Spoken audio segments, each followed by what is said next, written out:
Iyo. Ha? Ayos mo nga yung reels na yan. Ano bang ano? Tingnan mo. Paano ayusin? Tandalin mo rin. Tuturuan kita. Ano to? Galaw mo lang yung malaking kamay. Okay. Sa oras. Tingnan mo sa reels mo. Tapos? Ito. Tingnan mo lang. Oh. Tama ba to? Iyan. Gagalawin lang? Iyan. Oh. Yan lang muna. Yan. Okay na yan? Ayan, salamat. Alam mo, bigay pa ng tatay ko yan. Sa akin. Talaga? Gusto ko sana ipamana sa akin magiging anak. Kaya lang, hindi ako sinuwerte. Wala akong anak eh. May diferensya ba yung asawa niya? Wala rin din akong asawa eh.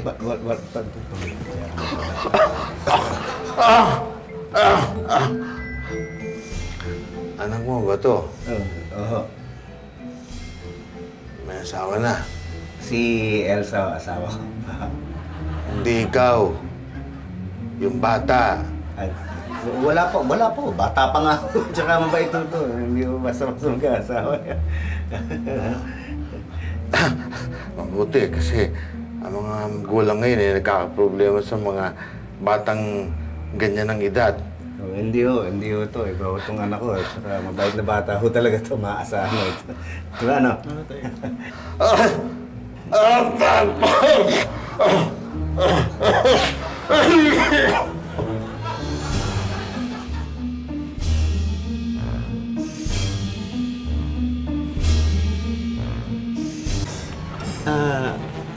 Alam niyo, iniligtas niyo yung presidente. Oh, ganun? Yung presidente, bakit meron bang assassination attempt sa presidente? Sundalo ba tatay mo? Hindi po, nabilawakan lang. Nagkataon lang doon si tatay, tapos natulungan niya yung presidente. Nailuwa yung pagkain. Ginutom ako sa kwento mo. Pakiabot mo nga sa akin yan. May sandwich sa loob yan eh. Ito po. Oo, paghatian na lang natin. Ayan, paghatian natin. Ito po. Ito. Ayan. Oh, kalahati. Hati tayo. Hindi baka mabiting kayo. Hindi, hati tayo.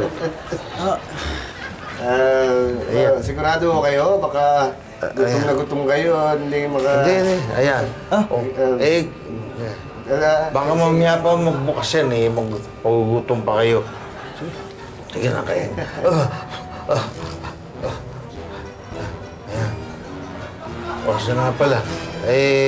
Kung naman ang mangyari sa akin, sa inyo na itong relo. Uwi nyo na. Alagaan nyo lang, ha? Ba't naman ganyan kayo salita? Huwag kayo mag-alala. Hindi nyo naman kailangan ibigay sa amin. Sigurado naman makakalabas po tayo dito, di ba sabi ng maintenance? Naniwala ka naman sa tao na yon. Buti ka magsasabi ng totoo yung kung anong talagang tunay na lagay natin dito. Hindi niya sasabihin kung baka mamamatay na lahat tayo dito.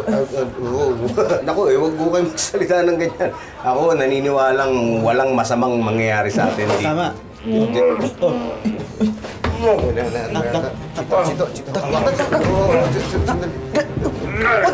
One, two, three. Okay na. Okay na. Salamat ah. 2 beses na nailigtas yung buhay ko. Wala nga naman po. Oo. Galing mo. Siyempre tayo, mana ako sa'yo eh. Dahil dyan, baka nagutom ka, gusto kumain. Hindi na tayo. Hindi nga. Dito na. Sigurado ka. Ano na balita? Sir, may problema pa. Grabe talaga sira na ito. Nakakapagtaka lang, hindi na putol ang cable na ito. Grabe talagang pag-inspect ang ginawa sa atin. Sinabotay tayo, sir. Saan na natin problemahin yan? Mag-focus muna kayo dyan. Anong plano nyo ngayon? Sir, subukan naming umakyat sa ibabaw ng elevator car. At habang sinusubukan binubuksan ang pinto. Ang problema na ito, baka bumigay yung kable. Bumulusok tayo bababa. Nasa 22nd floor pa naman tayo, sir. Sige, gawin nyo kung anong nararapat. Basta mag-inform kayo sa akin every 5 minutes. Okay, copy, sir. Tay, baka napapagod ka na. Magpapaypay.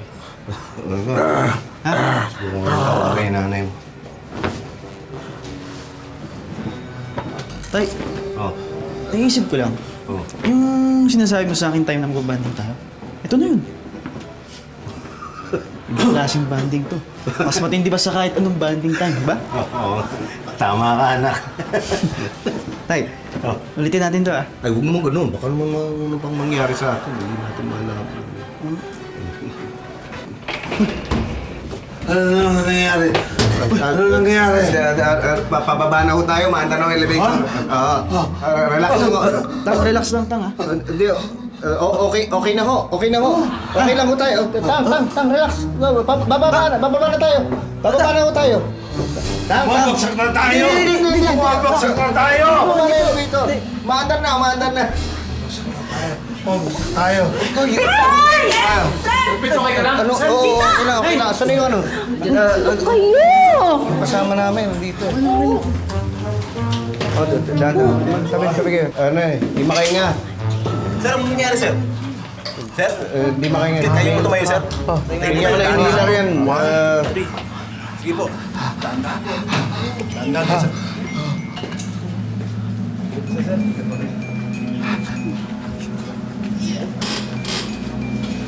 Sige ko, ano eh. Nakakami o. Di makahinga.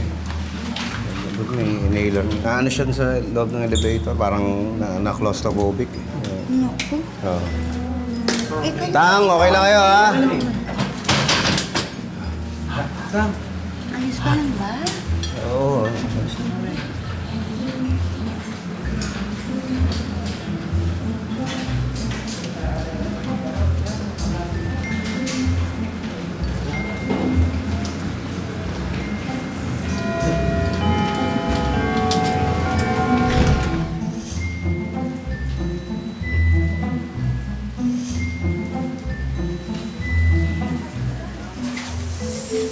Ay, alam ko kung anong iniisip mo dyan sa clock na yan.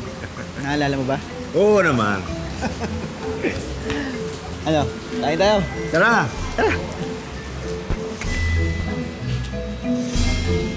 Kana, baka... Pits! Sabi ko na eh. Pits! Oh. Good news. Di ba, sabi mo ako magbantay nung mga binibenta mo sa garahe. Oo ba? Nakabenta ka ba? Matutuwa ka. Nabenta na lahat. Lahat? Oo, Elsa. May dumating na negosyante. Pinakiulat ng gamit doon. Ako nakipag-usap. Ayun, kumuha na ng truck. Hakakutin na lahat ng gamit sa garahe. Ano hakutit? Ano, wala na matitira? Wala na dahil andito na yung cheque.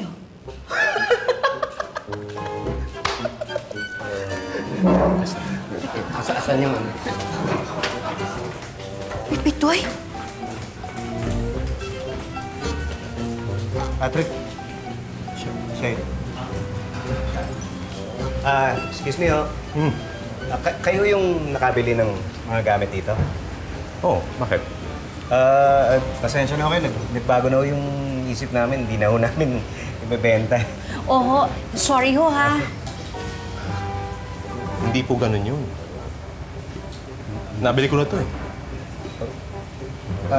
Kaya nga, nagbago na ho kasi yung isip namin. Hindi na lang namin ibebenta sana.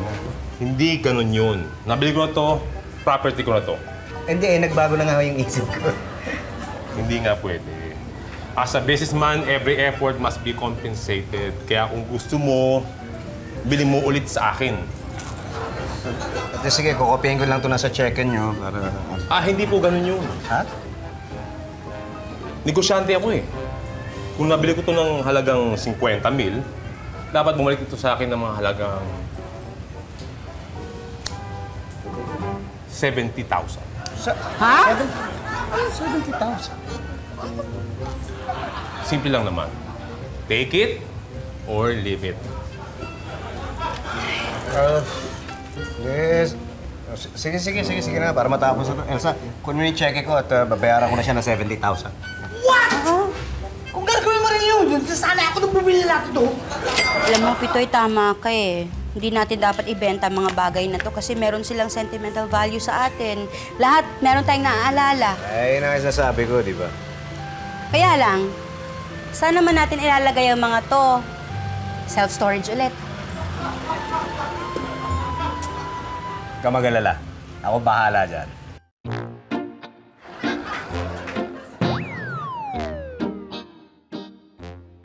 Ito talaga ang solusyon mo, Pitoy? ang bumili ng bagong bahay? Tatawag natin dito, bahay, bagay, buhay. Bahay, bagay, buhay. Ano yun? Dito natin ibabahay yung mga bagay-bagay na nagpabago ng ating buhay. Wow! Corny mo. Hindi bagay. Hindi bagay. Eh kung Museo Manaloto, Ganda yun. Casa Elsa. Pwede yun. Ayaw mo tayo na bahay, but